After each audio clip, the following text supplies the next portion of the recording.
بسم الله الرحمن الرحیم. عزتمندو دا رانا ثناء الله چې کوم دا مسلم لیگ سره تعلق لري دا غي دا خبره کول چې د نواز شریف استقبال له حج نه دا لوی کار دی، نو یقینا دا ډیره غلطه خبره کړې ده او ډیر زیاته کړي دی چې دا خبره کړې ده.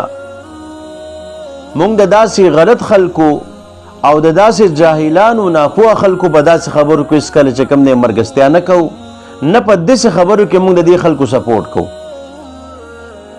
کله چا سره زمونږ سیاسي اتحاد وي، سیاسي اتحاد هغه په خپل ځای باندې دی، خو زمونږ سیاسي اتحاد د دې خلکو سره په دې غلط کارونو کې نه دی.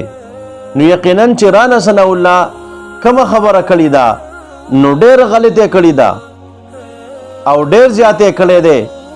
نو مونږ په دې خبرې کې بالکل د دې خلاف یو چې داسې غلطي خبرې کول نه دي پکار. د خپل لیډر د پاره چې کم دی خپل آخرت تبا کول نه دي پکار چې ته د خپل لیډر استقبال له حج نه لوی کار ګڼې. یقینا دا ډېر غلطه خبره ده او ډېر د جهالت خبره ده او ډېر د ناپوهتیا خبره ده.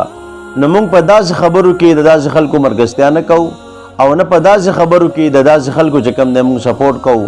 نو یقینا که بل کس هغه وایي چې دا یې غلطه کړې ده، زه وایم چې بالکل غلطه کړې ده او ډېر زیاته کړی دی. نو دا یو جاهل خلک دی، ناپوه خلک دی، دیوله چې کوم دی سوچ او فکر پکار دی چې یو خبره کوي نو مخکې وروسته دې سوچ کې چې دا خبره څنګه ده، دا خبره صحیح ده او که غلطه ده. دا خبره چې کوم دی هغه زه کوم نو آی دا څه په ثبوت سره ده که بې ثبوته خبره ده. الله رب عزت موږ د داسې جهالت او د داسې ناپوهتیا نه چې کوم دی وساتي. وما علینا الا البلاغ.